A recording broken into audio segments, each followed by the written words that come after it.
Well, one of the hazards of being a supply priest is getting the lessons wrong. Now, I was very kindly asked, was I expecting Isaiah? I said, fine, yes, because I wasn't preaching on Isaiah. But actually, there's two sets of Old Testament lessons and Psalms, and I looked at the wrong Psalm, which was exactly what I wanted to preach on. So I'll kind of blend together what we've heard. And I want to just say, sometimes when you see these parables explained, one wonders whether Jesus really did that. Because the whole point of a parable is to tell a story that has ambiguous meanings, more than one. They call that in seminary, they called it multivalent. That is, having multiple meanings and layers. And so I want to just say, what is the actual parable about? And the parable is about the fact that weeds and wheat look very similar and their roots are entangled. And that's what makes it so damnably difficult to live a moral life. Is because often just exactly what we think is the right thing to do pulls the right thing right out of the ground and makes it die. So it's so important as Christians that we have great humility about what is evil and what is good. I have made that mistake and been corrected. It's not any good and any fun. Tares, as the old King James Version says it, tares and wheat, both are grasses. They both put up grain heads, and they look much alike. And so especially they look a lot alike when they're young.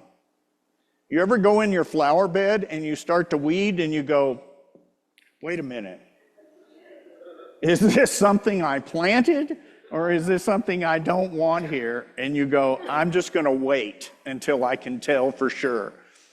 Well, here's the problem with Christians through the ages is that we love to purify the church. And we've just been through the 4th of July. You know, you always reminded of the Puritans wanted to purify the church. The only problem with purifying the church is you end up burning witches at the stake, who probably weren't witches because there aren't witches. You see, they got ahead of God. They weren't willing to wait till the end of the ages. They weren't willing to let the angels make the choices at God's direction. They thought they knew what was right and what was wrong, who was pure and who was evil. We need a lot of humility around all of that. It's a lot easier if you say, that idea sounds pretty wrong to me. I think this is a better idea. Or it's pretty easy to say there's certain just sort of gross criminal acts that pretty much are always wrong. Stealing, sexual violence, beating people up, etc., violent things and taking things that aren't your own. You know, those are pretty easy to identify. The 10 Commandments identify some of the more easily identified rights and wrongs. But the rest of it, real life is full of immense complication, which is why we should, with humility, pray about what is the right thing, what is the wrong thing. Well, now I've blended into what you didn't hear in this. If you would turn in your prayer books to page 794, you will see the other psalm that was recommended for this Sunday. 794, Psalm 139. And just kind of put your finger there because I want to tell you a story. When I was the rector of St. Paul's in Steamboat Springs, there was a woman late 30s, early 40s, I'm not sure, who was well loved, had lots of friends, lots of girlfriends. She was single, she didn't have children, but she had struggled all through her life, both with mental illness, depression, and addiction. And she gave the best effort she knew how to give. But she reached a moment of despair, and in that moment made a fatal choice of pulling her car into the garage, shutting the door, and just left it running while she sat in the seat, with the expected result. It was devastating to her friends who had done everything they knew how to do to support this woman in her life and to help her stay sober, to help her stay sane, to help her manage the messages in her mind that were destructive to her. Well, after she died, some of these women who knew me, one of them was a close neighbor, came and asked me, said, we want to have a memorial service. She wasn't particularly religious, but her family are Jewish, and they're all coming out from the East, and we want to have some kind of service, some kind of memorial for her, and you're the only person we know that's sort of religious and has any idea about funerals and that kind of stuff. And of course I said, yes, I will do it. And then I went home in fear and trembling and said, okay, Jewish family, suicide, what do I possibly have to say to this family? Well, the first thing I looked up was the Jewish prayer, the Kaddish, the prayers that they say at a time of death, and incorporated that. Look it up sometime. Beautiful and very poignant set of prayers. And I found and looked at Psalm 139, because I wanted to read from their scriptures, not ours. If you look, maybe starting at verse 4, you press upon me behind and before and lay your hand upon me. Such knowledge is too wonderful for me. It's so high I cannot attain to it. Where can I go then from your spirit? Where can I flee from your presence? If I climb up to heaven, you are there. If I make the grave my bed, you are there also. If I take the wings of the morning and dwell in the uttermost parts of the sea, even there your hand will lead me and your right hand hold me fast. If I say, surely the darkness will cover me and the light around me turn to night, darkness is not dark to you. The night is as bright as the day. Darkness and light to you are both alike. For you yourself created my inmost parts. You knit me together in my mother's womb. And from that, I said the only thing I knew how to say, which was, in a moment of great and incredible pain, this beautiful woman who had done everything she knew how to try to nourish a spiritual life, to try to stay sober, to try to manage the demons and the darkness that assailed her. In one moment, she was not able to resist. And their greatest sadness, her friend said, I didn't really get to, the family just flew in and there they were. But the friend said, if she'd only called me, if I'd only gone by, if only I could have been there, I could have kept her from this fate. But in truth, there are for all of us those moments where there is nobody and the darkness is coming upon us. If you've not experienced that, bless you. And all I could say to them was, she was not alone. She was in despair. She was in darkness. but in that darkness was God's light. You couldn't see it. She couldn't see it. In this moment, you can't necessarily feel it.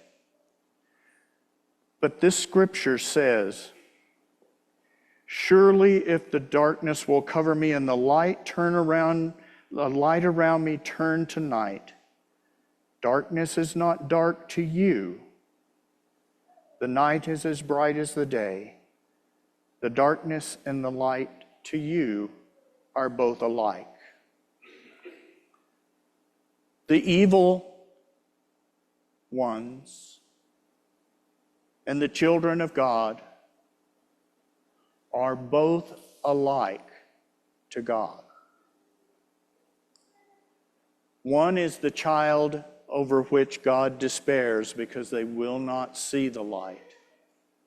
And the other one, by the grace of God, have glimpsed it and pursued it. And there, but for the grace of God, go I. Just sat with a group of people that I visit with regularly, and we all, for some reason it was brought up, we all ended up talking about moments in our life that were like this. The turning point, the edge, the cliff, where we, each of us, were able to say, I was there. I was ready to just step off and end it. And some grace came to me, and I didn't do it. And all of these stories were years in the past. Meaning that one choice in that one moment when it all looked dark, some light shone in our lives, and we were spared. She didn't see it, and that's a great sadness. But it does not mean God was not with her. Whatever darkness you face, whatever despair, whatever circumstance that seems unsolvable and irrevocable, that darkness to God is just like light. Your life is light, no matter how much darkness it's in. And so I'm not going to be with you for a while that I know of. And this is a song that I find over and over. I first heard it when I was a teenager, written by Bill Gaither. And I find myself humming and remembering the chorus of this song over and over and over. I'll be doing the dishes, and I'm not talking about thinking of offing myself. I'm just doing the dishes, which is kind of close. But this tune and these words are in my ears, and so I wanted to sing you a song this morning before I go. Me.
I melt every teardrop when in darkness you cry, and I strove to remind you that for those tears I melt every teardrop when in darkness you cry, and I strove to remind you that for those tears I